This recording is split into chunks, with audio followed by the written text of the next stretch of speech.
Famous Advisory Limited is a consulting firm established in 2013 based in Accra, Ghana, where we provide three core services. Number one being regulatory compliance, two is market research, and trade development. Our regulatory compliance division is a division where we basically take care of a company that is expanding here into Ghana.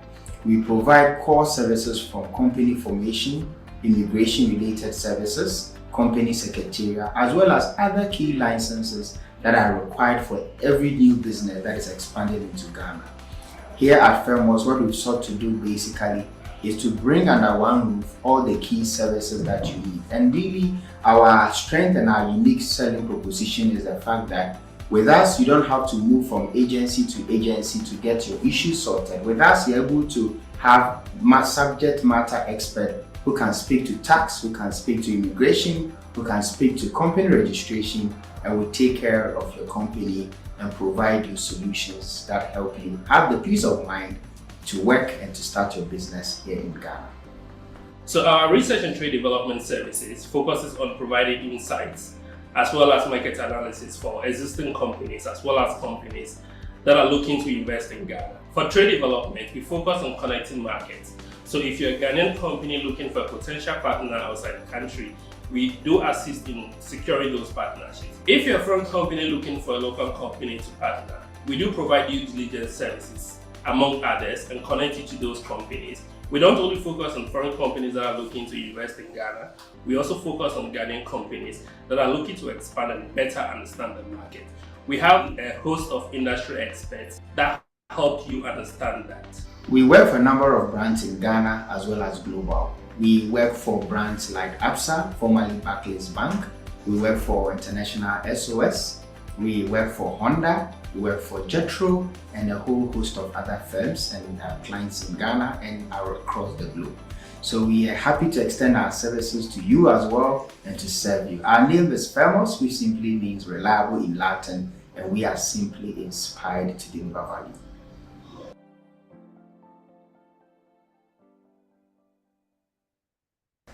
Famous Advisory Limited is a consulting firm established in 2013 based in Accra, Ghana, where we provide three core services. Number one being regulatory compliance, two is market research, and trade development. Our regulatory compliance division is a division where we basically take care of a company that is expanding here into Ghana. We provide core services from company formation, immigration related services, company secretarial, as well as other key licenses that are required for every new business that is expanding into Ghana. Here at Famous, what we've sought to do basically is to bring under one roof all the key services that you need. And really, our strength and our unique selling proposition is the fact that with us, you don't have to move from agency to agency to get your issues sorted. With us, you're able to have subject matter expert who can speak to tax, who can speak to immigration, who can speak to company registration, and will take care of your company and provide you solutions that help you have the peace of mind to work and to start your business here in Ghana. So our research and trade development services focuses on providing insights as well as market analysis for existing companies as well as companies that are looking to invest in Ghana. For trade development, we focus on connecting markets. So if you're a Ghanaian company looking for a potential partner outside the country, we do assist in securing those partnerships. If you're a foreign company looking for a local company to partner, we do provide due diligence services, among others, and connect you to those companies. We don't only focus on foreign companies that are looking to invest in Ghana, we also focus on Ghanaian companies that are looking to expand and better understand the market.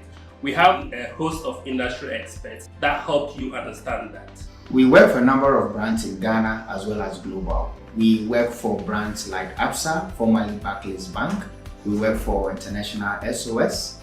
We work for Honda. We work for Jetro and a whole host of other firms, and we have clients in Ghana and across the globe.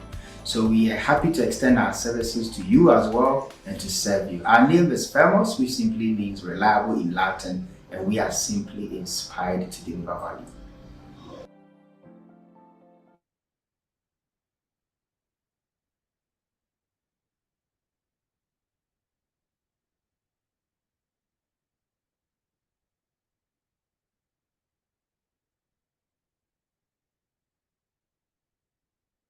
All right. Good morning. Welcome to Famous Advisory Doing Business in Nigeria 3.0 webinar. This is part of our Doing Business in Nigeria series. Good morning, good afternoon, good evening, wherever in the world that you're joining from. Welcome. My name is Joy Neburago, and I'm a legal compliance executive at Famous Advisory. And we are so glad, we are happy that you're joining this webinar this morning. Please let us meet you. You can use the chat box and introduce yourself, your name, where you're joining from. We'd like to meet you. So please use the chat box to comment and tell us your name. Let us meet you. And also please confirm that you can hear me.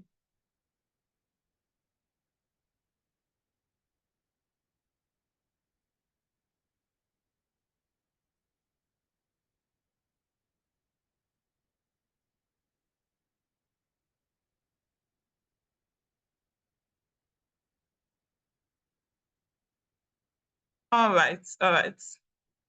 So let's just get right into the webinar.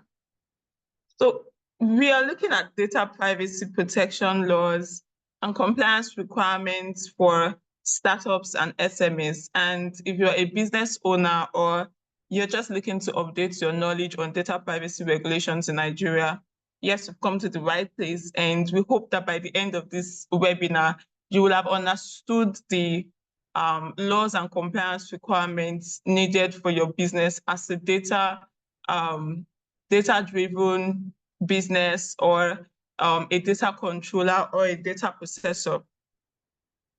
So without wasting further time, let's just jump right into it. In this webinar, we'll be looking at what it means for what data privacy compliance basically mean. We'll also be looking at the applicable laws and regulations, as well as regulatory bodies in Nigeria that regulate data privacy laws and that you should comply with for your business. Then again, we'll look at who should comply and with what regulations should they comply. Then we'll look at the benefits of data privacy compliance. Of course, there are benefits. And then we'll take a look at we'll have a look at the Nigerian Data Protection Act 2023, which is the extant legislation and the general body of legislation that cuts across all sectors and all industries in Nigeria. Though there are sector-specific regulations, but the Nigerian Data Protection Act is the one that cuts across all industries and sectors. And so as a business owner, you need to be abreast with the provisions of the NDP Act of 2023.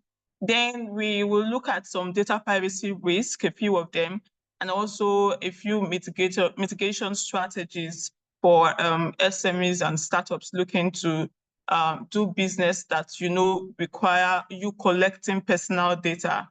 And then we'll look at some case studies to buttress our points, because we understand that data privacy compliance requirements and regulations can be a lot. We also thought it wise to profile advice as to where to start, and then we'll take our questions, our answers, and we'll call it a morning.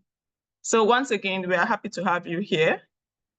All right, so what is data privacy compliance really, and why is it so important? All right, so data privacy compliance basically involves adhering to legal, regulatory, and organizational standards that govern how personal data is collected, stored, and processed generally. So we'll look at what processing is so that we'll know, all right, if I come in contact with personal data, do I fall under this category of persons who should comply? Do I process data? So we'll get to look at that. But data privacy compliance just basically means complying with regulations, really, complying with legal, and when I mean legal, I mean laws, right? The general body of laws. And then when I say regulatory, I'm talking about industry-specific regulations, right? For instance, the National Health Act and the Ministry of Health. So that's an industry-specific regulation that applies to players in health tech or health care providers or health industry or even insurance companies. So, and then organizational standards. Of course, you cannot talk about compliance without talking about what an organization has inside that organization to ensure compliance with these external regulations. So data privacy compliance is not just complying to external regulations or laws. It also involves complying to or putting in organizational policies or internal policies to regulate and guide how private data is handled, right, within your organization. All right, so the aim basically is to protect individuals' privacy rights. Every individual is entitled to their privacy, and also to ensure that data is not tampered with, to maintain the integrity of data within your system, to keep it confidential from unauthorized third parties, as well as mitigate data privacy risk. You cannot talk about data privacy compliance without talking about mitigating data privacy risk, because complying in itself is a way of mitigating data privacy risk. And it is important for organizations to demonstrate a commitment to customers' privacy and also to avoid fines, legal fines, and sanctions. So what are the applicable laws? What regulations should I be abreast with while I carry on my business as a startup and as an already existing or established company? And what regulations and what regulatory bodies will I have to, come in contact or interface with from time to time? So the first body of legislation is the Constitution. The Constitution is that body of legislation that recognizes privacy rights, right? Humans have a right to privacy, and particularly in Section 37 of our Constitution in Nigeria, it provides that every individual, whether male, female, big, small, they are entitled to their privacy rights, the right to privacy and family life. So the Constitution is where every other act or every other law derives its source and derives its power. Then, of course, we have the Nigerian Data Protection Regulation. So the Nigerian Data Protection Regulation is actually still subsisting, even though we have also the Nigerian Data Protection Act of 2023, which is a step forward from the Nigerian Data Protection Regulation of 2019, right? So both of them are subsisting at the same time. However, if there are inconsistencies whatsoever, the 2023 Act will definitely take priority over that of 2019. And why I said it's a step forward is because, for instance, the Data Protection Act of 2023 provides for the rights of data subjects, which is not in the 2019 regulation. And it also provides for things like cross-border data transfers, registration of DPOs and DPCOs, data protection compliance organizations, and so on. So we'll look at all that moving on. Then we have also the NITDA, that's the National Information Technology Development Agency, is the body that administers the Nigerian Data Protection Regulation of 2019. And then the body that administers the Nigerian Data Protection Act is the Nigerian Data Protection Commission. Then we have the Nigerian Communications Act. The Nigerian Communications Act is administered by the Nigerian Communications Commission, and it regulates players in the telecoms industry, internet service providers, and the likes of them. Then, of course, CBN's consumer protection guidelines as released from time to time. So they release guidelines to protect consumers, and the Central Bank of Nigeria is the regulatory body that administers the CBN's consumer protection guidelines that they release from time to time.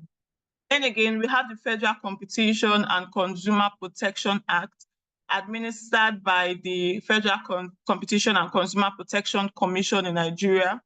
And it basically regulates data in the sense that it aims to protect consumers, basically, including protecting their privacy rights. So, and then where If, for instance, processing data will lead to anti-competitive practices or unfair practices in doing business, then the FCCPC will step in, right?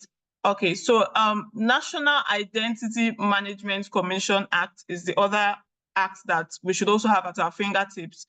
And that act is administered by the National Identity Management Commission.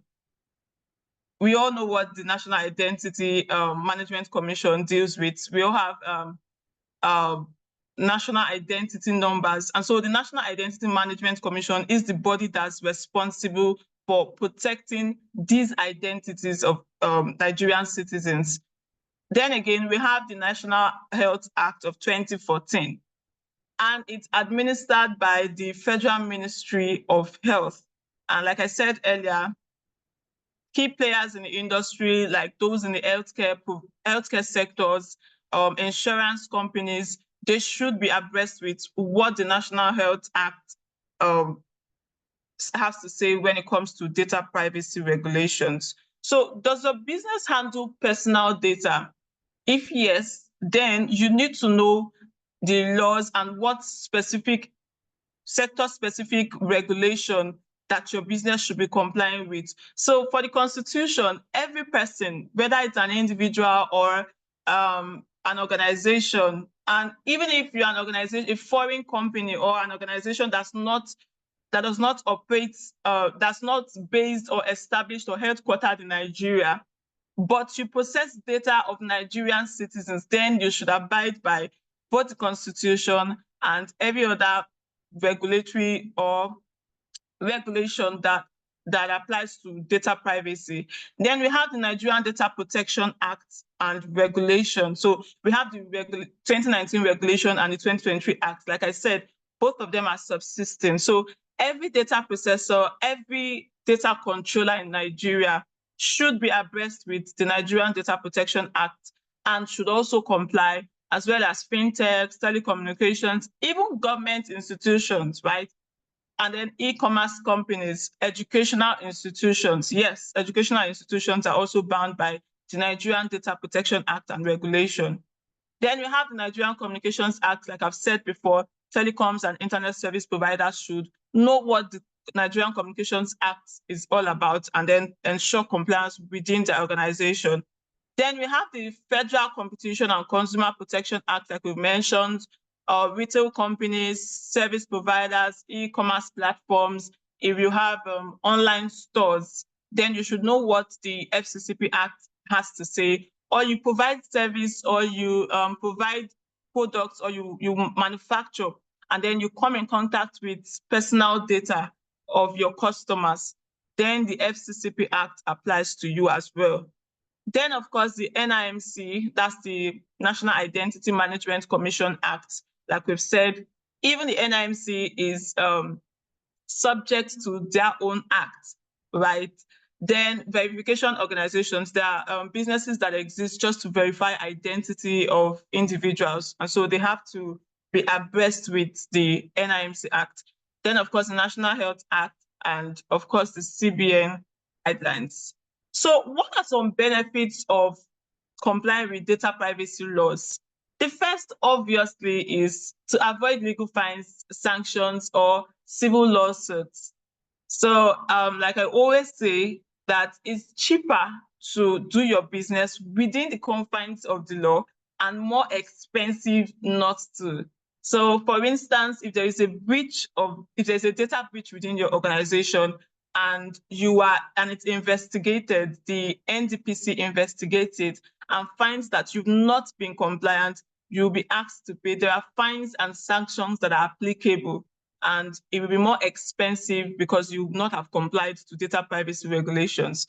Then, of course, to help with mitigating risk, data privacy risk, or what is called risk management. Like I've said before, you cannot talk about data privacy compliance without talking about managing risk, because that in itself is mitigating data privacy risk. When you comply with these regulations, you find that you're actually putting things in place to ensure that your business is compliant. Then, of course, it increases customer trust in your business.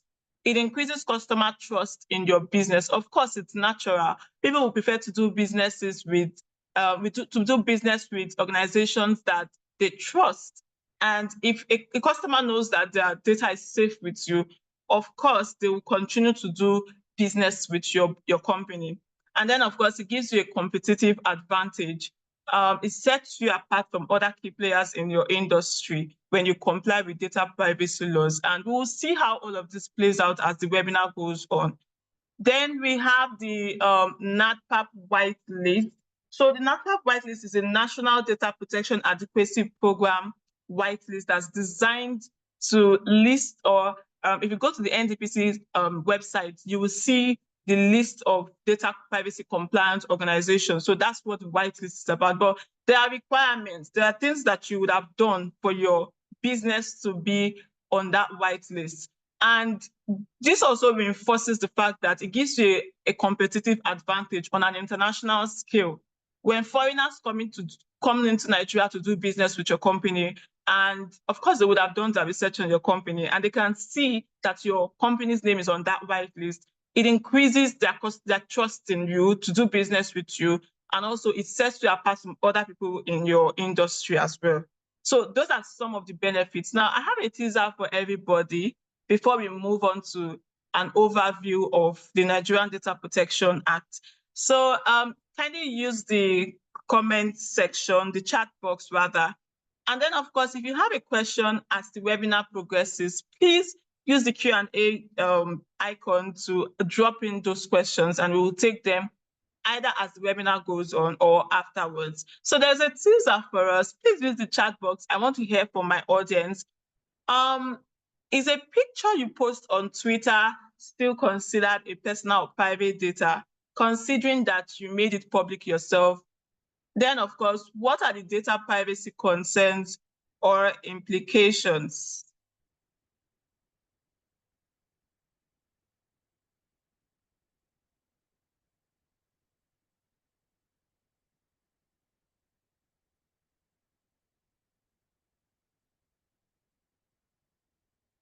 So I'll just wait a few moments or few minutes, and then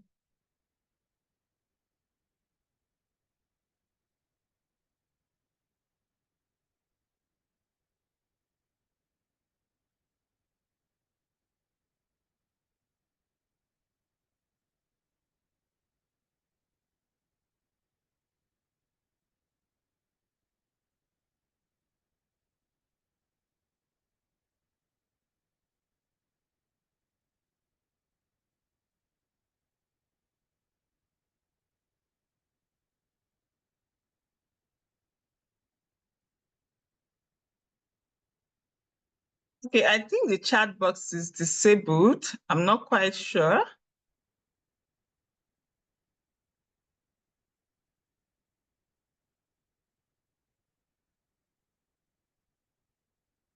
Please confirm that you can use the chat box to answer the question.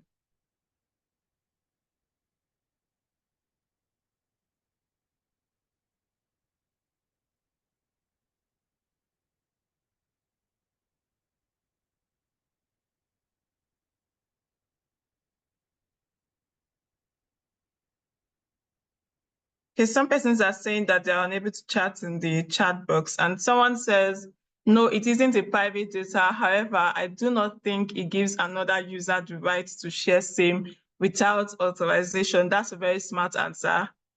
Let's just take one more. Anybody else? And then we'll move on.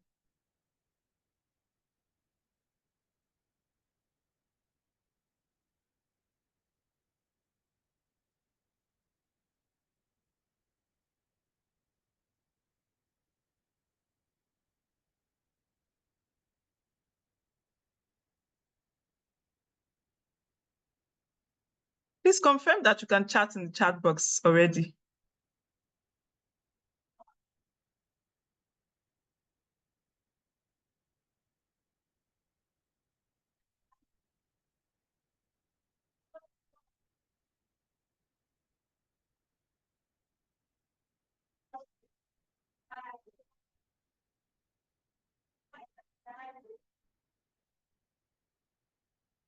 Okay, I'll just proceed anyway. So, is a picture you post on Twitter to consider the personal or private data? This question is actually tricky because there's a difference between a data being personal and a data being private. Like someone said in the chat box, it's not private, right? But that data is personal. And what we are talking about here is personal data. Because we've made it public access, the data is no longer private, but then again, it's still personal. I mean, it can be related to you as a person. Then what are the data privacy concerns or implications? Can anybody just say something about that? What do you think are the data privacy concerns or implications? What is the compliance obligation for Twitter, for instance, or Elon Musk, with data that's already made public on their platform, even though they are the owners of that platform?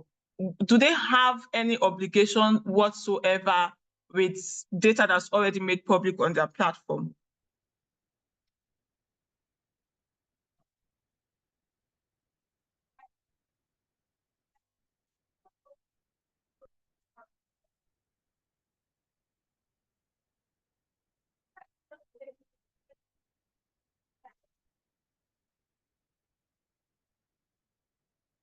Okay, so they're saying that the chat box is still disabled. I guess we'll just move on. But thank you to everyone who commented. Thank you so much.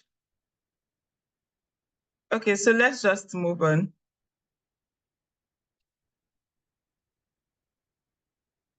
So let's take a quick look at the Nigerian Data Protection Act of 2023, and then we'll answer a question as to whether an information that is already made public is still a private or personal data. So what is personal data?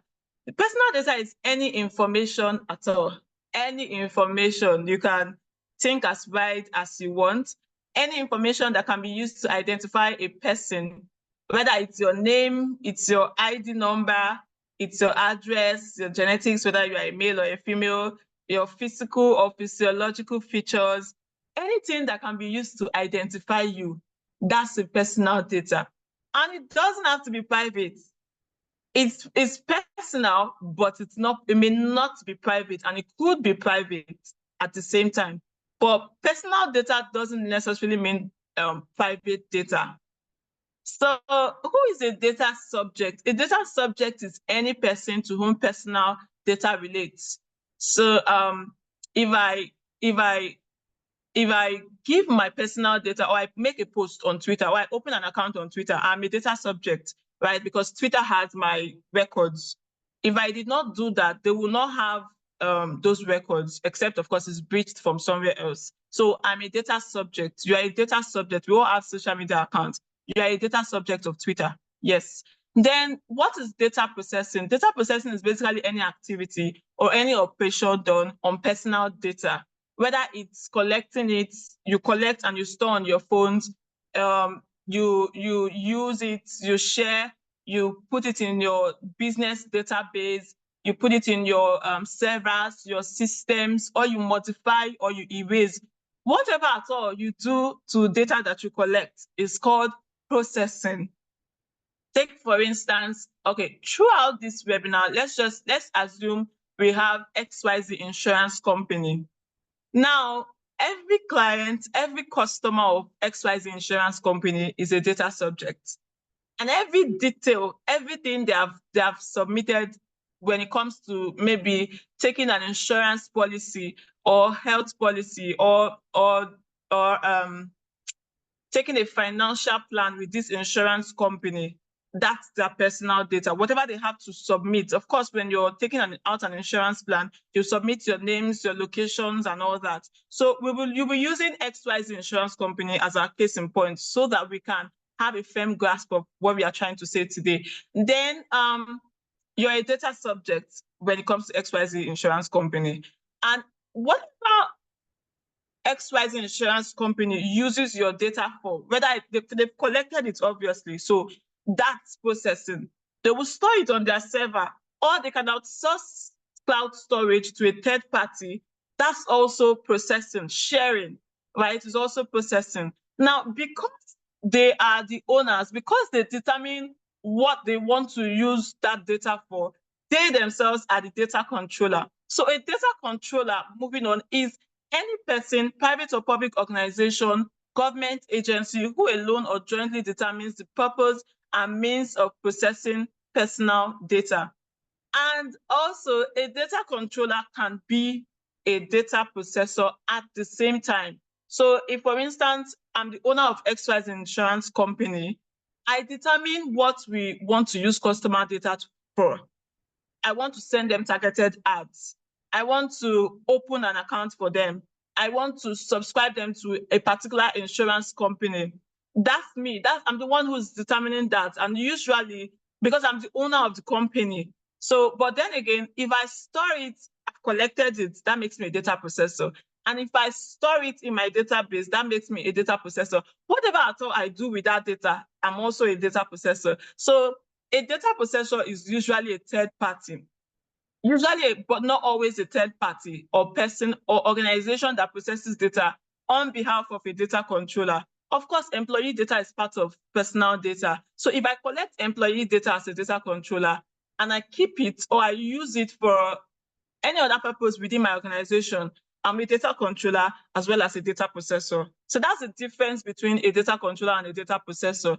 Now, nearly every business or organization in Nigeria actually has a data controller and data processor because you need data to work, actually. You need data to provide services to customers. So, but then again, we'll be looking at what category of data controllers and what category of data processors need to be abreast with these laws. Not every data controller and data processor should really be concerned, but then again, everybody's bound by the Constitution, which gives the right to privacy.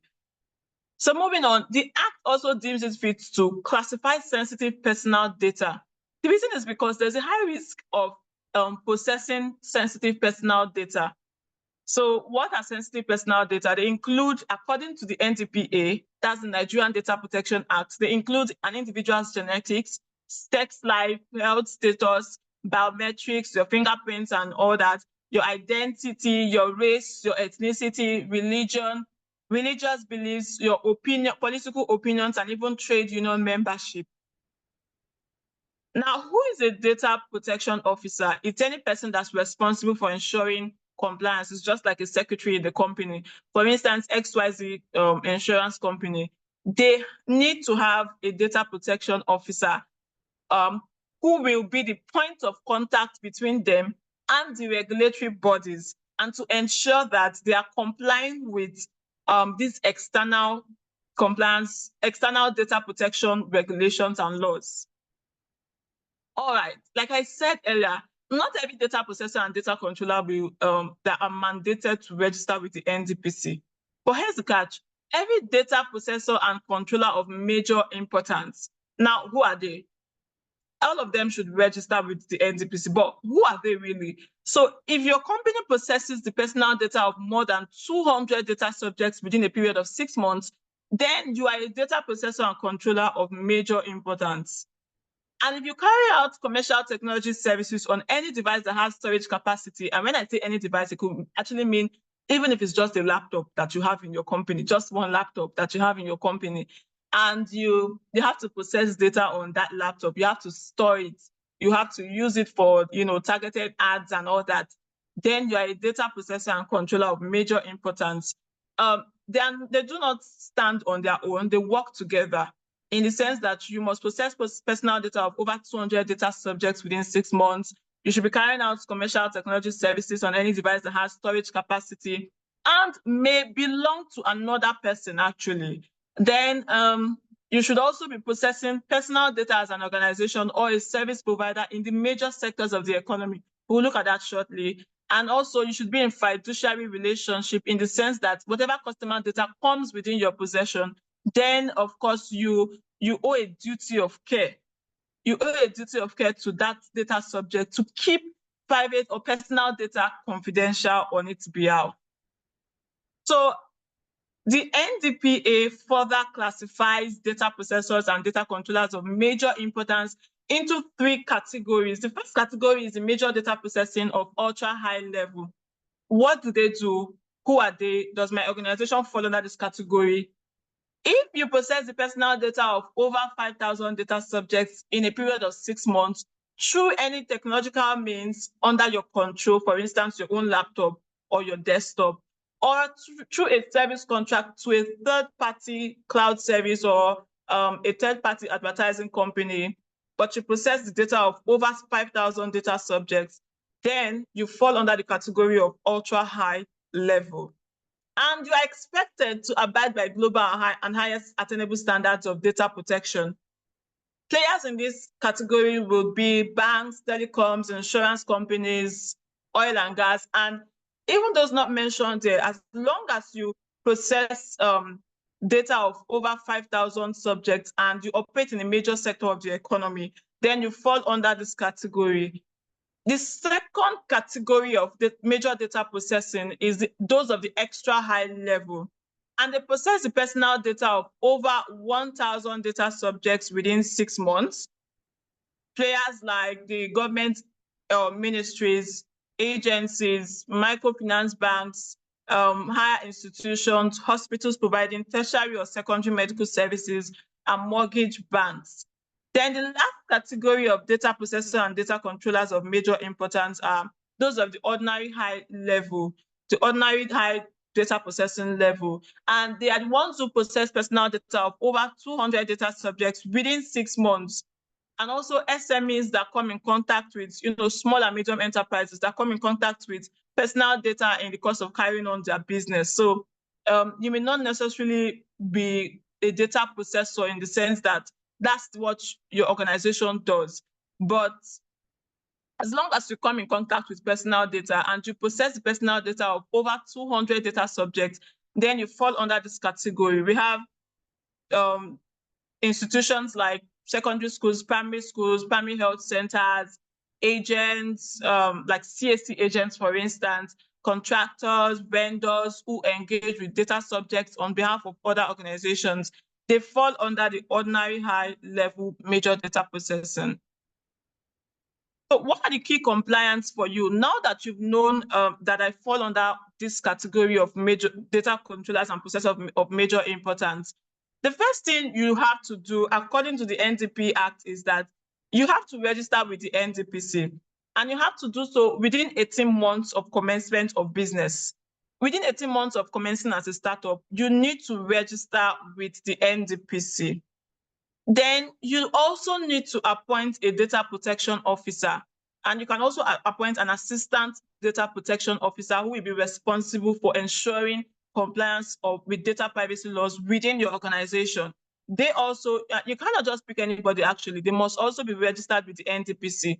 Then of course, you need to prepare and keep semi-annual data protection reports to be used during audits. So let's just take a few questions. I think there are questions.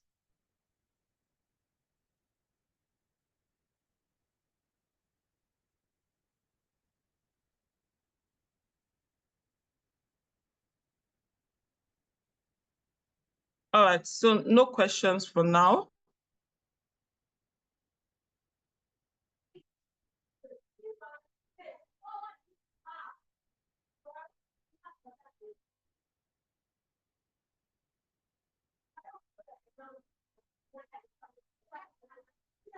Okay.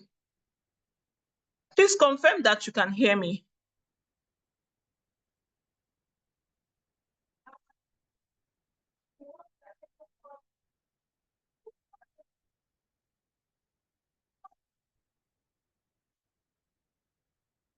Okay.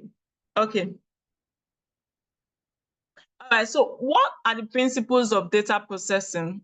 Obviously, to avoid mishandling of data, and then to avoid data privacy breaches.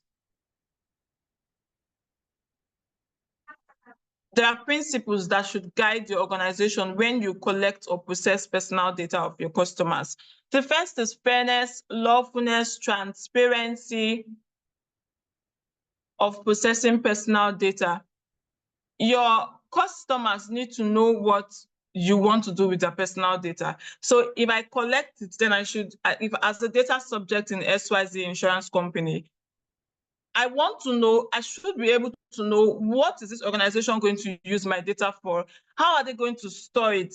So that's a principle that should guide your organization when you collect or store or process personal data. Then also, you need to limit your collection of personal or processing of personal data to only the purpose that it was originally given for.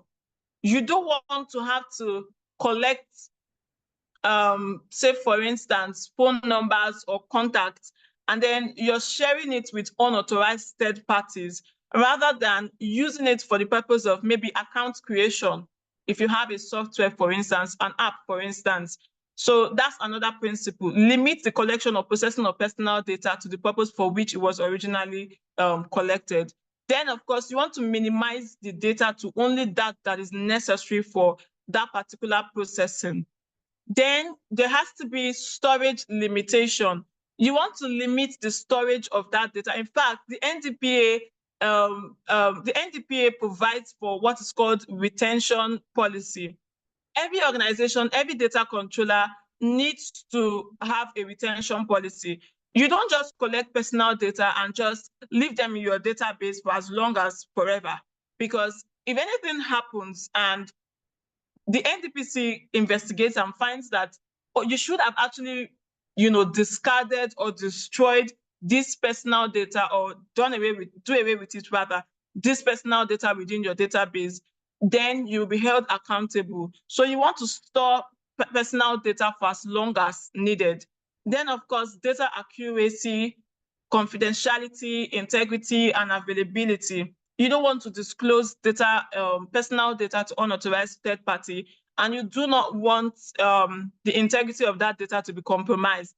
Then you need to have process personal data with a sense of accountability, knowing that every individual is entitled to their privacy rights and you are accountable for whatever data that they give to you, that they've consented to processing. Then you need to handle data, of course, with a duty of care. And what are some of the lawful bases for processing personal data? The first is consent. As an organization, if you have a website and there's no privacy policy on your website such that any information you collect, when anybody comes to when a data subject rather comes to, or any person comes to your website and they just share their personal data with you without actually consenting to that sharing, that's a breach of a lawful basis for processing personal data. There has to be consent. Consent must be clearly given by data subjects. They have to consent to giving you, even though they don't read privacy policies. I mean, not everybody reads privacy policies, but they have to consent to giving you that private data. And then it must be given when processing sensitive data. You must provide an opportunity for data subjects to give consent when when dealing with sensitive data, for instance, or for direct marketing purposes too. You must, of course, ensure that they give consent. Then, if, for instance, another lawful basis could be contractual obligations. When you're going into contract with any person, actually, you will collect data for the purpose of that contract. Then, if a contract does not materialize in the sense that the contract ended abruptly or you did not proceed forward with that contract, that the NDPA provides that within 6 months, that particular data must be destroyed, except the only exception is if you want to use it for a future legal claim, then you can retain it. Then another lawful basis could be that you have a legal obligation to process this data. For instance, the government agencies, that's a legal obligation. The NIMC, for instance, they have a legal obligation, and that could be a legal, and that's a lawful basis for them to process personal data in the first place. Then vital interest, either of the data subject or of a third party, that you have an interest in this personal data. And then, of course, public interest. It could be a lawful basis for you to process personal data in the interest of the public. This applies to basically government agencies most of the time, but it could apply to also private organizations. Then, of course, legitimate interest.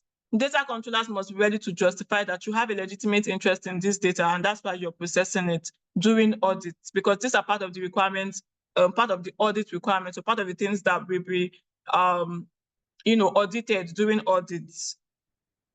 So what are the rights of data subjects? Like I said, the NDPA is what provides for rights of data subjects, even though every person has a right to personal data. The NDPA further makes provisions for these rights. For number one, the right to be informed. A data subject can approach you and ask to know what the right to be informed basically has to do with you letting the data subject know that they have a right, actually. They have a right to know what personal data of them is within your custody. And then, of course, same goes for the right of access. They have a right to access or retrieve from you what personal data of them that they have in your custody. Then, of course, if they have given consent before, they have a right to withdraw that consent. And you must include it in your privacy policy that they have a right. In fact, you must include this right in your privacy policy that they have a right, even though they have given consent to processing their personal data, to withdraw that consent. Then we have the right to rectification or erasure. I can approach Twitter, and even though, like someone said when I asked that question, a data that is made private, that is made public rather, that's already on Twitter space and everybody can see it. Even if I delete it on my end, it's still out there. And I can ask, because I really cannot see what happens on Twitter servers. So I can actually approach Twitter and ask them to, rectify or erase totally and completely from their servers. And yes, that's a right, because they process my data. They're also bound, even though they are not Nigerian companies, they're also bound by the laws of affecting data privacy in Nigeria. Then, of course, I have a right to object to processing. I may have given my data before, and then I can say that, oh no, I don't want this. I don't want you to proceed further with processing, or I can object to processing if it infringes on my privacy. Yes, of course, as a data subject, you have that right. You can also restrict processing and limit it to the purpose for which it was collected. And of course, if you fail to adhere to this, I have a right to lodge a complaint with the NDPC. So data privacy audit requirements. All right, what's data privacy audit requirements, and why do I need to bother myself as a startup? What does it mean really? Data privacy audit means examining the records, the processes, and procedures of your organization's processing of personal data in order to ensure compliance. So the NDPC wants to know, does this organization process personal data, and are they compliant? So that's why you need to audit. There's actually something called the Nigerian Data Protection Audit Requirements, and also filing of compliance audit returns. You need to file compliance audit returns after you have examined the records and processes. So, for instance, things like what kind of data do I have within my custody? Are there sensitive data? Is it employees' data? Is it customers' data? What do we do? How do we store it? What can we show to say that this data were actually given by consent, right? All right. So it is also essential for identifying what personal data your organization collects and how it is processed, where it is stored, and with whom it is shared. Every data processor and controller in Nigeria is expected to carry on periodic audit of data processes. For instance, those in the ordinary high level, like we've discussed before, they do not have an obligation to file what is called a compliance audit return, even though every data processor and controller should continue to carry on periodic audits of their data processes. But filing of compliance audit returns is only mandatory for those in the ultra high level and those in the extra high level. Now, what are the documents, like I said? So after auditing, there is something called compliance audit return that you need to file periodically or annually rather with the NDPC.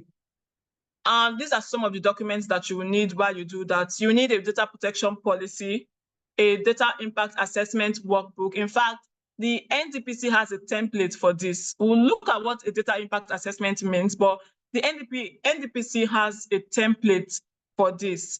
And those are the things that your DPO within your organization helps you to do. Then, of course, they will need to look at your privacy policy.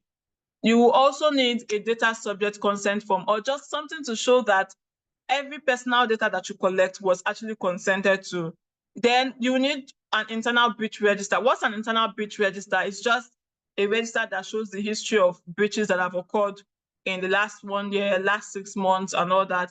Then data subject access request procedure and form. So because data subjects have a right to access whatever data is within your custody, you should have a procedure and form for doing that. I mean, there has to be a procedure or a way for a data subject to access what personal data is within your custody. Then a subject access request record, the requests that have been made over time, you need to have a record of that. Then documents stipulating the management of subcontract processing. This has to do with third-party vendors, right? Or vendors that you outsource. Let's say, for instance, XYZ insurance company outsources HR management to an HR company. They need to show that they need a document stipulating the management of subcontract processing. You need to evidence that, okay, I'm in partnership with this company or this third party, but this is the contract to show for it. And they're also bound by, we've let them know that they are bound by data privacy regulations. Then, of course, data breach notification procedure, information regarding training, awareness of the organization staff on data protection requirements and processes, information on the category of personal data processed by the organization, and then contingency plans put in place. So every organization is expected to file compliance audit return within 18 months of commencement of business. But for those in the ordinary high level, they do not need to continue to file afterwards. Then those in the extra high level and ultra high level, every year you need to file your compliance audit return not later than March 31st every year. And again, very importantly, it can only be filed by a data protection compliance organization. So what is the NDPR trust mark? The mark is given to organizations after your records of data processing has been audited, rigorously audited. And there are some companies that have been compliant over the years, like you can see. So when your company has been audited, that's the mark that's going to be given to your companies, and it's going to be published on the NDPC website that this company is compliant, it has been audited and is compliant. So it's a prestigious recognition awarded by the Nigerian Data Protection Commission. All right, so before we take a look at what data privacy impact assessment is, let's answer this question.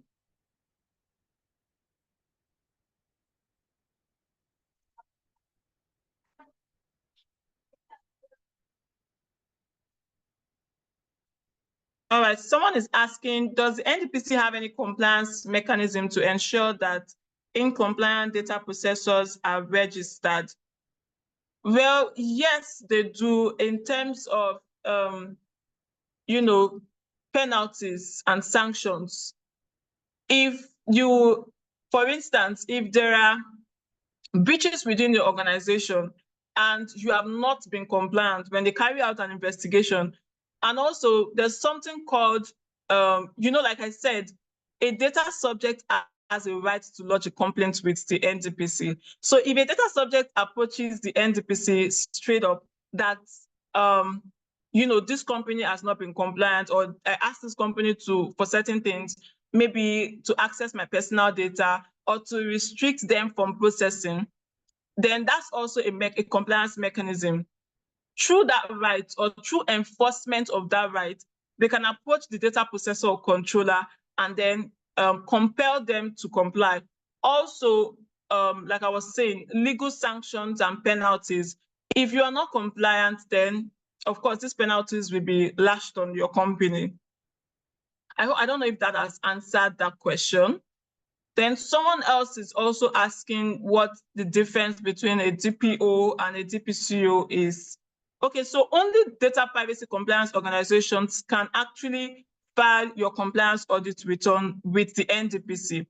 Now, a data protection compliance organization, they are obviously not internal, right? But a DPO can be part of your organization. All right, so a DPO can be part of your organization, but they do not file compliance audit return. They just give you advice, ensure that you are compliant internally, while a DPCO also ensures that you are compliant internally, but will go a step ahead to file your compliance audit return for you. Okay, so we'll just move on with the... All right, so someone is asking whether we can shed, yes, of course we can, more light on data protection reports or audits. Okay, so like I said, every organization, every data controller and processor in Nigeria, whether you are in the ordinary high level, you are in the extra high level, or you are in the ultra high level, you are expected to carry on periodic audits. And an audit basically means taking inventory basically of what personal data is within your custody. Are there sensitive personal data? Can data subjects consent freely to processing of personal data? How compliant are you basically, right? So that's what audit means. And after that, you are expected to file what is called a compliance audit return on or before 31st March every year, and then within 18 months from your commencement of business. Within 18 months with which you commence your business, you are expected to carry on a data audit and then file a compliance audit return. Otherwise, you will be at risk of not complying with this regulation. Okay, so that's all for the questions for now. So what is a data privacy impact assessment? Data privacy impact assessment is a process that helps organizations to identify and mitigate risk and the impact of processing personal data. When data processing will pose high risks to privacy, then a DPIA is required before processing personal data. Remember that we defined what sensitive personal data is. For instance, processing sensitive personal data will obviously pose high risk. And so you have to take inventory, or you have to consider. That's what data privacy impact assessment is. We need to consider, okay, what's the risk that's associated with processing this particular data? If you do not do this and there is a data breach, you will be at risk of not complying. And if, like I say, there is an investigation and it was found that, because part of your audit requirements will be data privacy impact assessment. Yes, it's the NDPC who will want to know, how do you carry out data impact assessment? Do you have sensitive personal data? Did you conduct any privacy impact assessment on this sensitive data? Right, so that's what data privacy impact assessment is. It basically means accessing what the risk of processing a particular data will pose for an organization or for the data subject.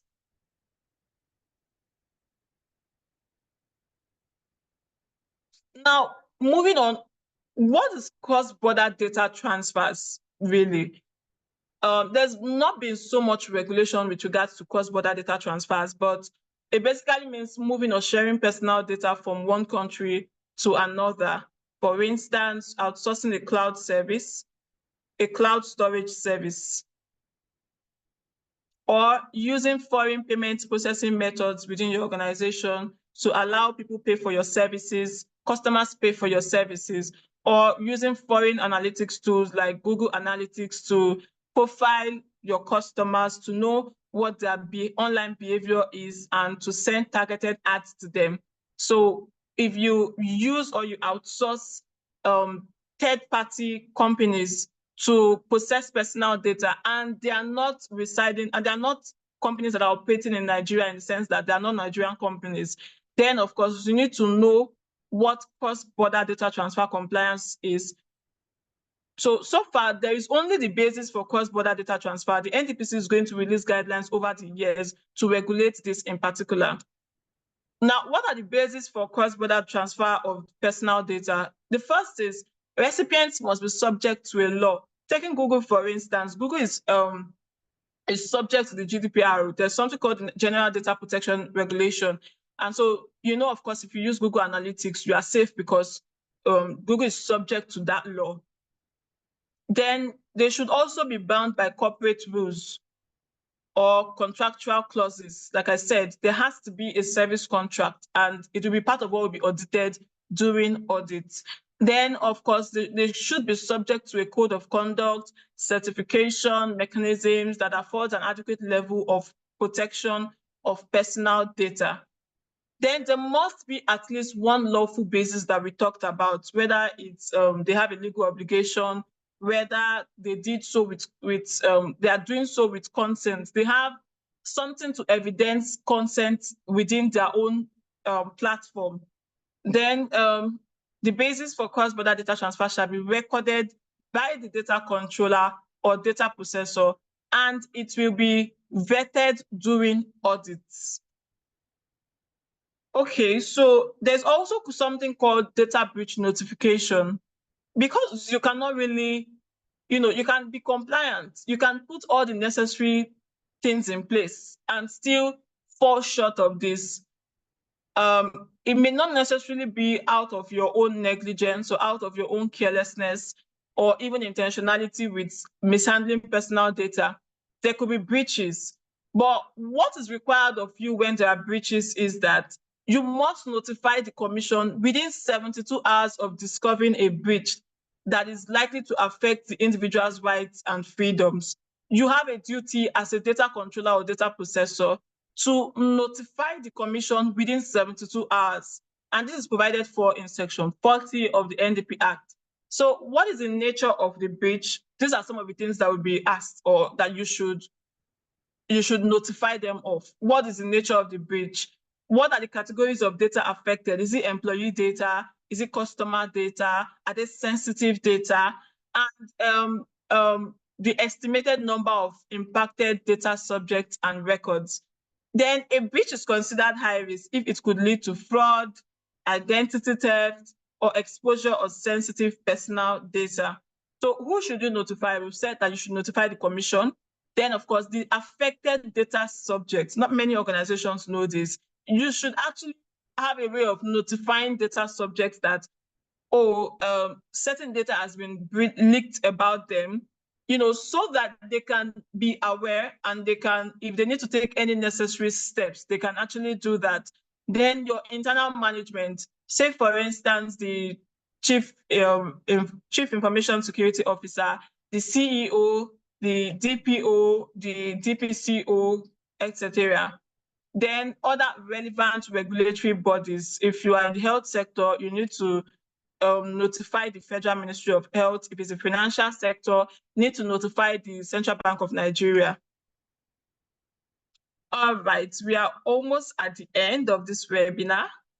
So let's take a look at some data privacy risk and mitigation strategies. A data privacy risk is any potential threat at all that could expose personal information and could lead to potential harm to data subjects. The key word here is the likelihood of a threat actor. Who is a threat actor?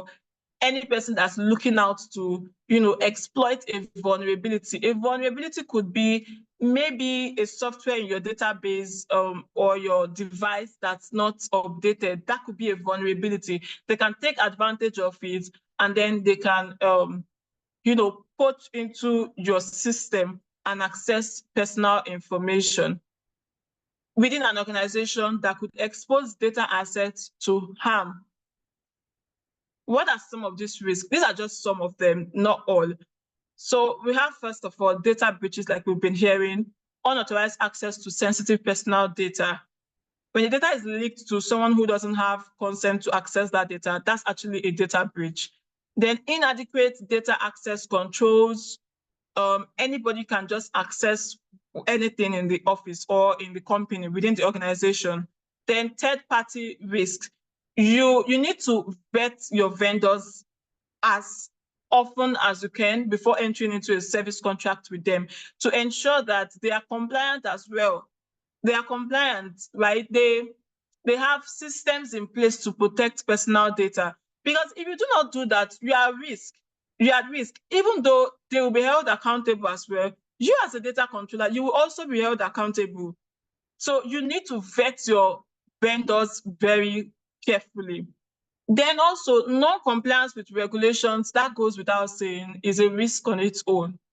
And then insider threats, unintentional or intentional data leak by employees. Then lack of adequate policies within the organization.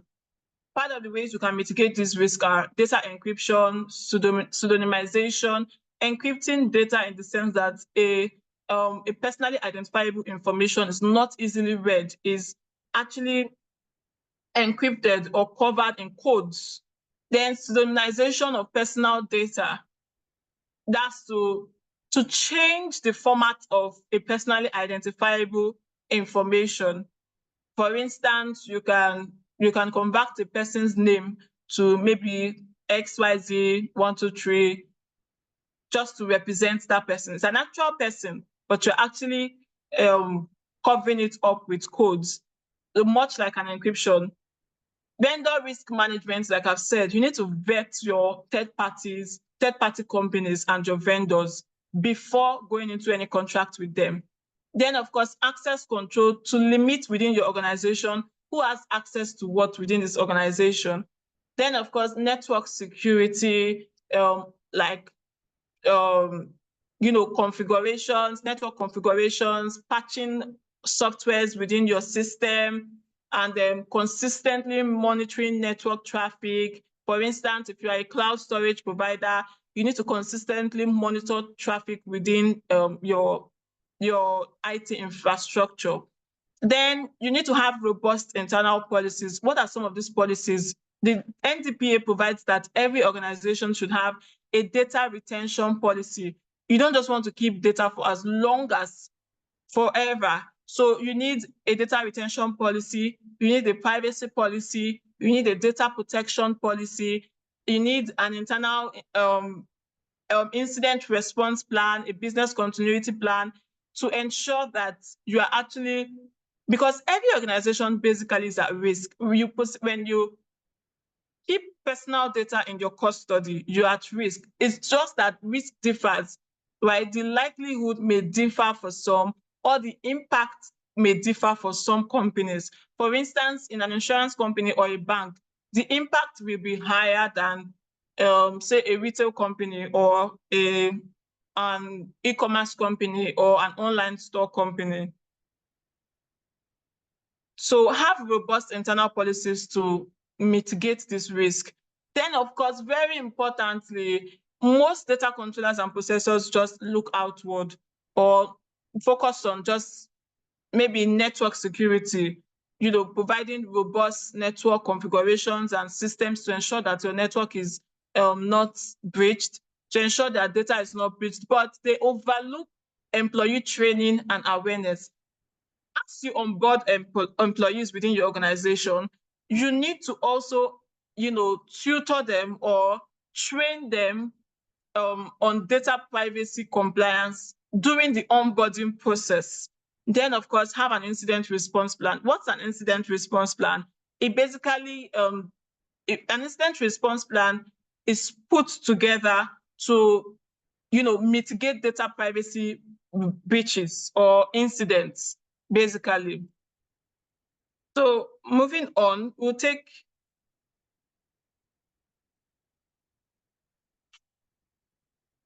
some sanctions, liabilities, and penalties for not complying. The first is violation of any provision of the NDPA.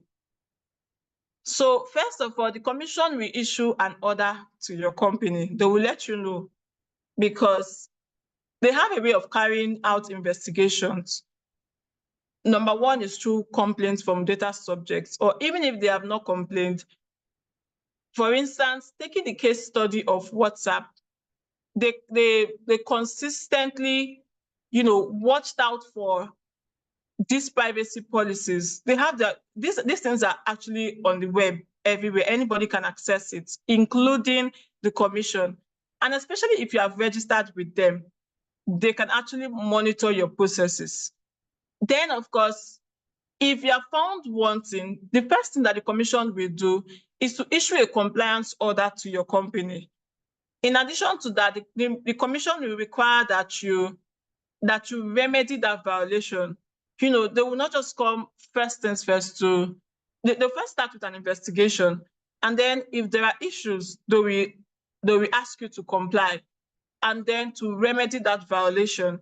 It is only after you've not remedied that violation that they now bring a penalty fee. We'll look at some case study to understand this.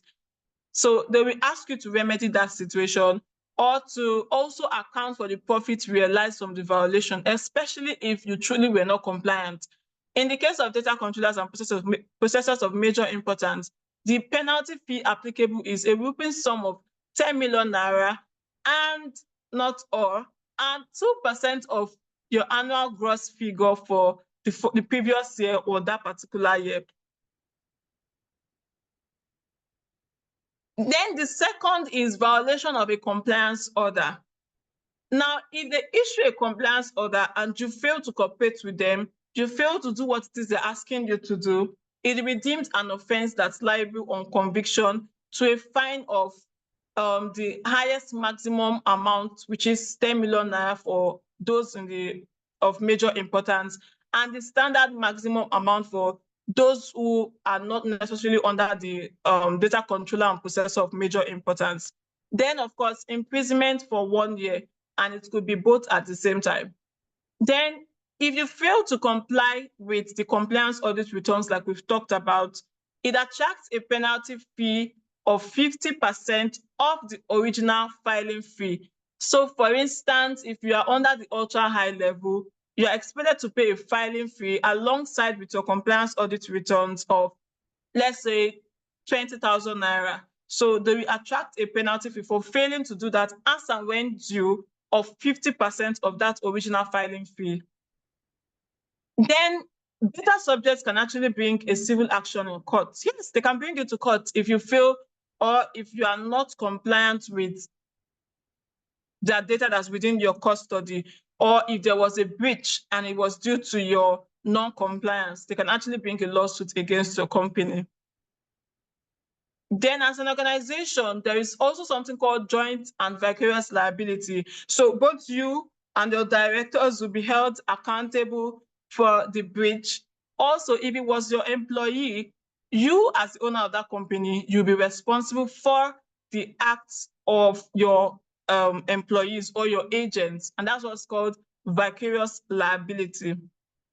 All right, so let's look at some case studies, but before then, let's attempt to answer a few questions.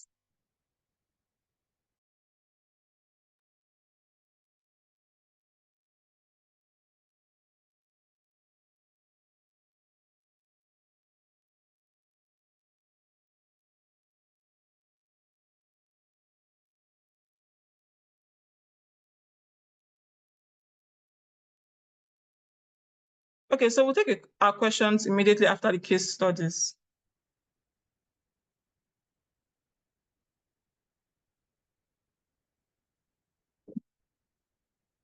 Okay, so let's look at what happened to Sokolon or Soko Lending Company. So in August 2021, the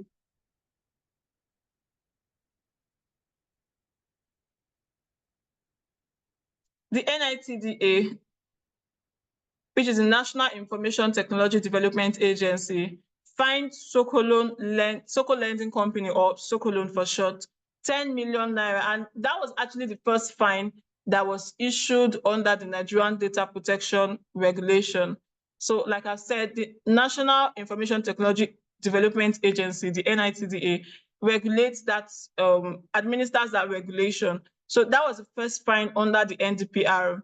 And the fine followed an investigation into complaints against Soko Loan. I'm sure many of us have encountered these loan apps and loan companies where you had nothing to do with that transaction, but they poached into, and some of them actually have policies that they have to that customers have to consent to, them breaching their privacy, in the sense that they can actually access your contacts and search for contacts that they can, send and keep bombarding with calls and messages.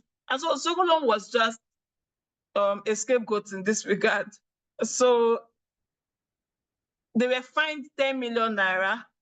I'm not sure that is still in operation currently, but they were fined 10 million naira for the fine followed an investigation into complaints against the company for unauthorized disclosures of personal data, defamation of character, and failing to protect customers' data.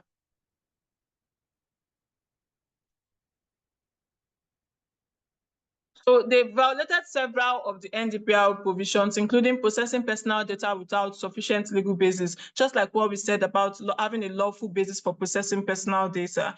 And they were illegally sharing data with third parties using a non-compliant privacy notice or privacy policies. So this just reinforces the fact that your privacy policies must also be compliant with the provisions of the NDPA and the NDPR, and failing to cooperate with the authorities. So like we said before, if they issue an order to you and you fail to cooperate with them, it is only after then actually that they can slam you with any fine that they deem fit.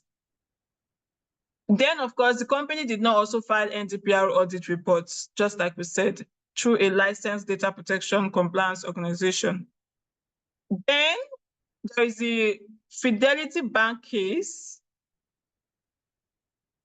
Although this one, Fidelity Bank consistently restated their position about carrying out a due diligence when the complaint was first made. So NDPC in August 2024, last month, fined Fidelity Bank for the sum of 555.8 million naira for violating customer data privacy. The investigations, which began in April 2023, was followed by the fine, which amounted to 0.1% of the bank's annual gross revenue for 2023. That might look like a small amount, but is no small amount at all. The investigation was in respect to a complaint from a certain individual who claimed that his identity was used to open an account with the bank without his consent. So, I mean, I'm very sure that individual was probably a customer of the bank.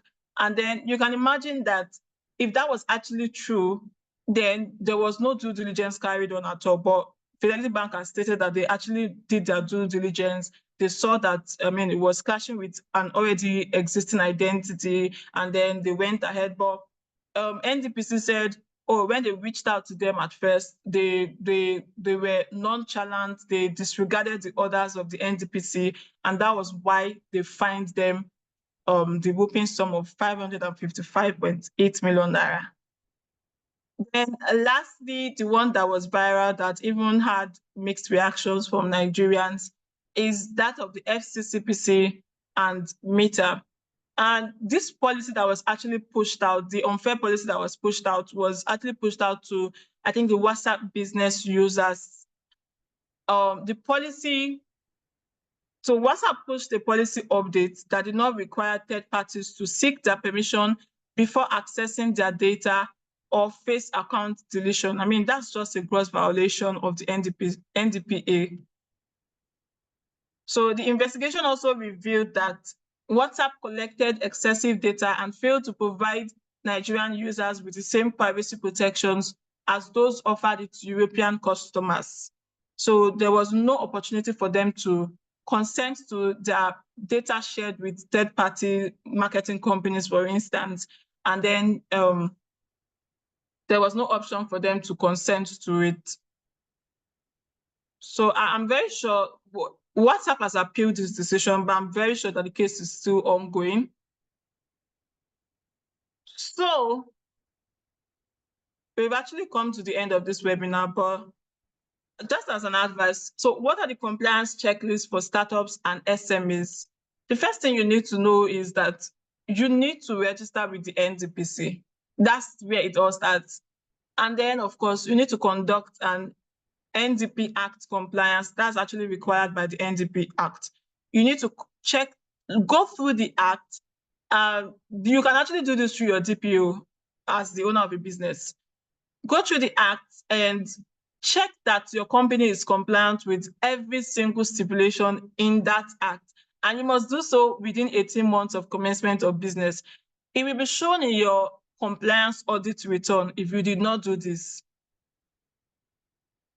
Develop robust data privacy policies.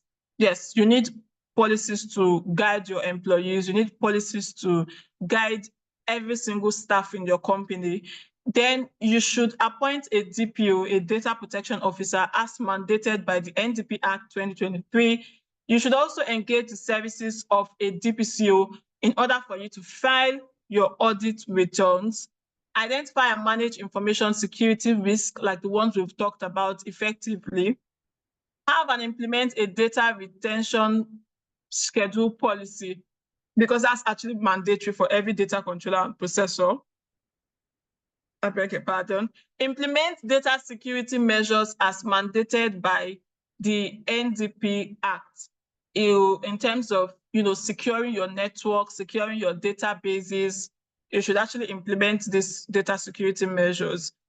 You should also develop internal security policies, like we've said, for your website or otherwise. Ensure that data subjects can actually consent. They're actually consenting to something, because, for instance, if you use cookies on your website, cookies are basically, softwares or techniques to profile a user behavior in order for you to send targeted ads and stuff like that to them. So if you use things like that, then you need to ensure that they're actually consenting to it. You can also have policies like an acceptable use policy, data protection policy, access control policy to control who has access to what within your organization, then an incident response plan, a business continuity plan in the case of data breaches. Then lastly, carry out regular training and awareness for your employees. As trivial as that sounds, it's actually very important. Okay, we've come to the end of this webinar. Let's just take a few questions and then we'll call it a morning.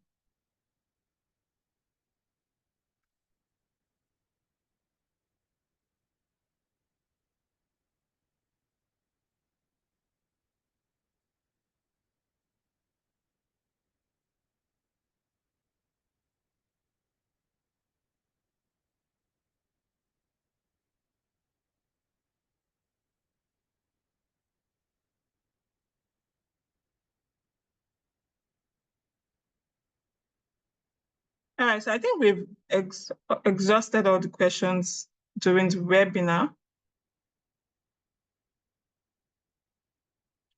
Okay, so thank you once again for joining us. For everyone who joined us, thank you so much. We actually have a free, is it 20 or 30 minutes consultation for every person who has joined us so far. And you can reach out to us through any of the contacts in the slides.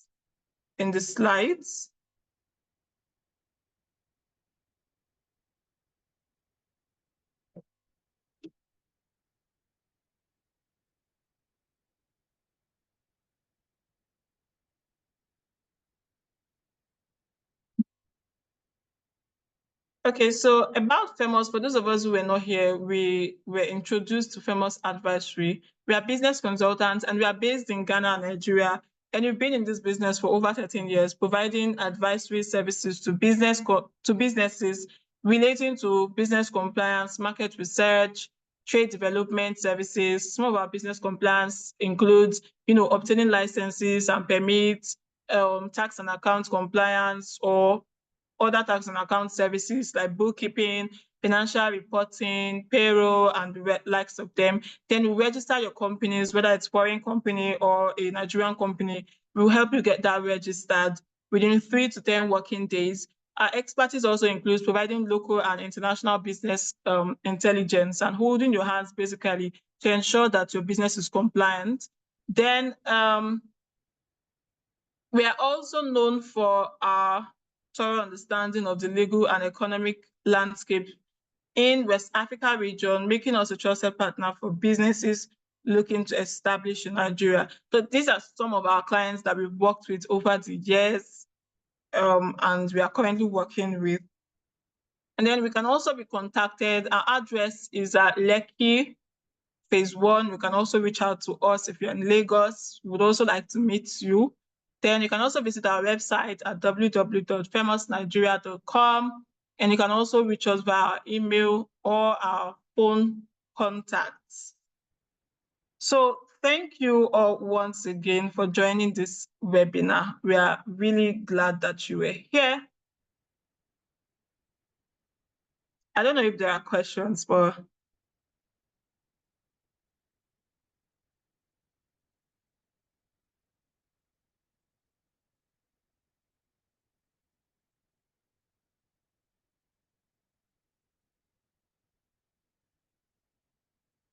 okay, I think someone is raising a hand.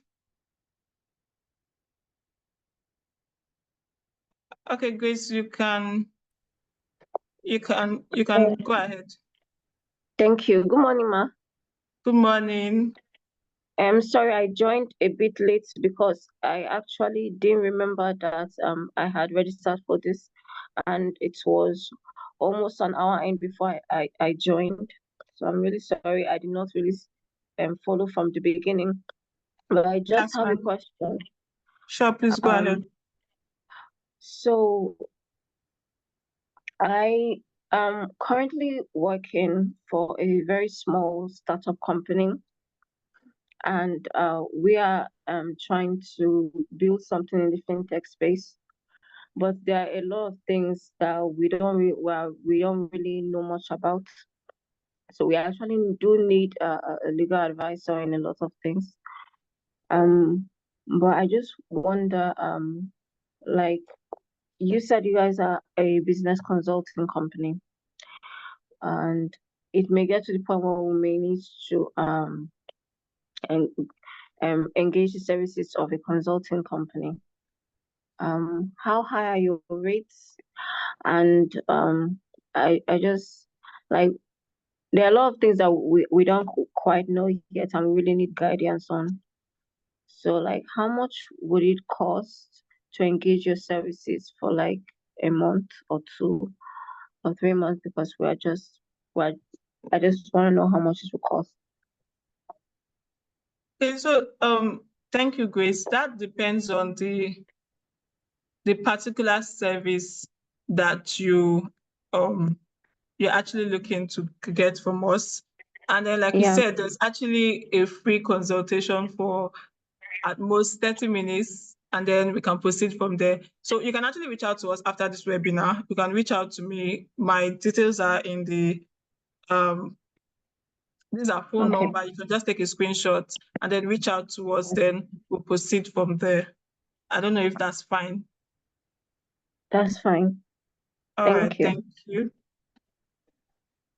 Okay, Cecilia, please go ahead.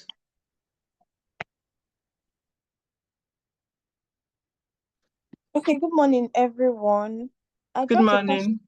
in the chat box. So I was asking, how does the NDPA apply to companies limited by guarantee, NGOs, associations? Because some of these people, they don't do business, or they do business and they're not meant to share profits. So how does the act apply to them, or are they exempted from the application of the act? Because some of these organizations, they also deal with data privacy. They have interface with customers, ranging from the number prescribed by the act. Thank you. Okay, thank you, Cecilia.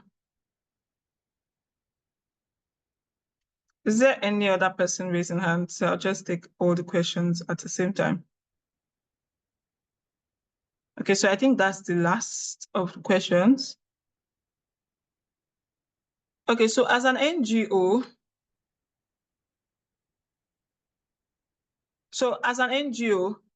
whether or not you are into business, the act actually applies to you, especially if whether or not you are doing business and you are gaining profits from the business, it really doesn't matter.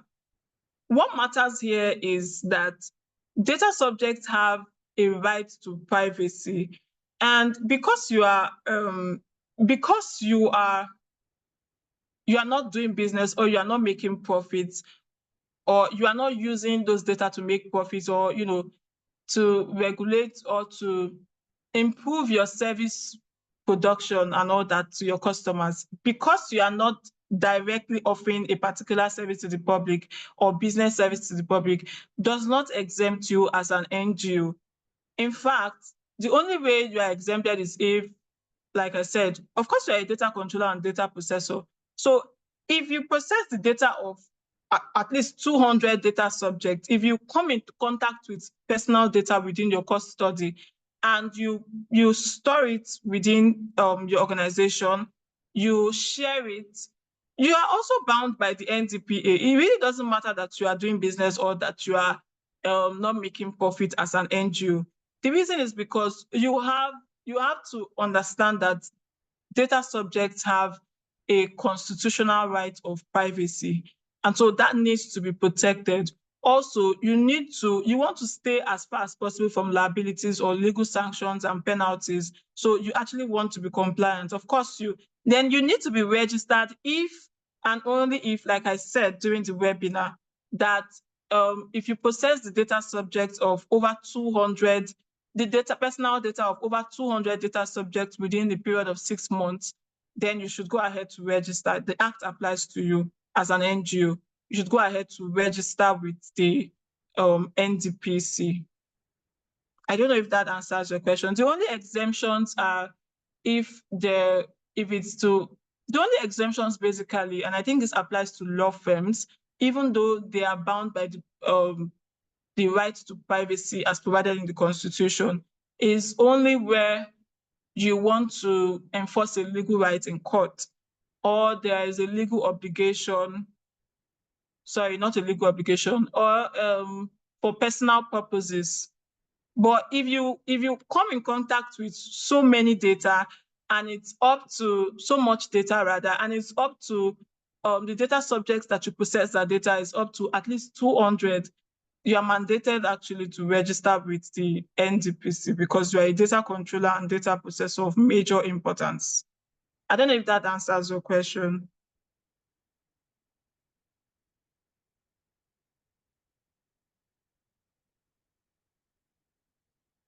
Hi, Cecilia. Please let me know if that answers your question.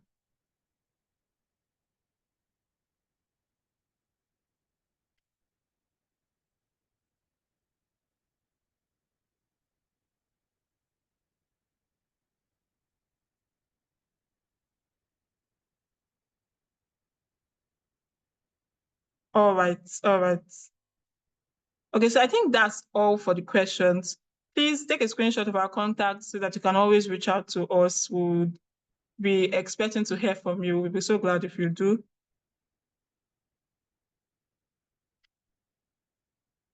We also have another webinar coming up on the 26th of September. Please look forward to the flyer to be shared on our social media platforms. We would really love to have you again. And we are very, very, very grateful to every person who has joined. Like I said, take advantage of the free 30 minutes consultation that you have with us. And we look forward to seeing you next time. Have a lovely morning, afternoon, or evening from whichever part of the world you're joining from. Thank you once again for being here with us.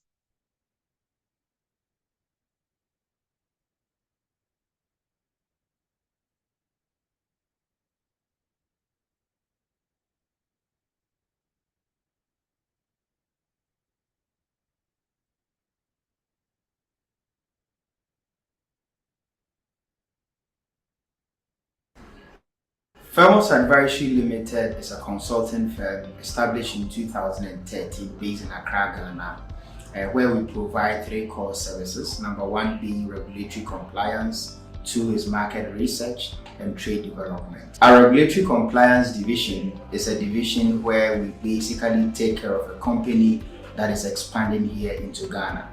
We provide core services from company formation, immigration related services, company secretarial, as well as other key licenses that are required for every new business that is expanded into Ghana. Here at Firmos, what we've sought to do basically is to bring under one roof all the key services that you need. And really, our strength and our unique selling proposition is the fact that with us, you don't have to move from agency to agency to get your issues sorted. With us, you're able to have subject matter expert who can speak to tax, who can speak to immigration, who can speak to company registration, and will take care of your company and provide you solutions that help you have the peace of mind to work and to start your business here in Ghana.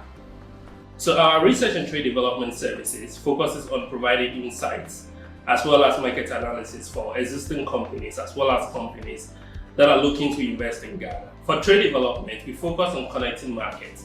So if you're a Ghanaian company looking for a potential partner outside the country, we do assist in securing those partnerships. If you're a foreign company looking for a local company to partner, we do provide due diligence services, among others, and connect you to those companies. We don't only focus on foreign companies that are looking to invest in Ghana, we also focus on Ghanaian companies that are looking to expand and better understand the market. We have a host of industry experts that help you understand that. We work for a number of brands in Ghana as well as global. We work for brands like ABSA, formerly Barclays Bank. We work for International SOS. We work for Honda. We work for Jetro and a whole host of other firms, and we have clients in Ghana and across the globe. So we are happy to extend our services to you as well and to serve you. Our name is Firmos, which simply means reliable in Latin, and we are simply inspired to deliver value.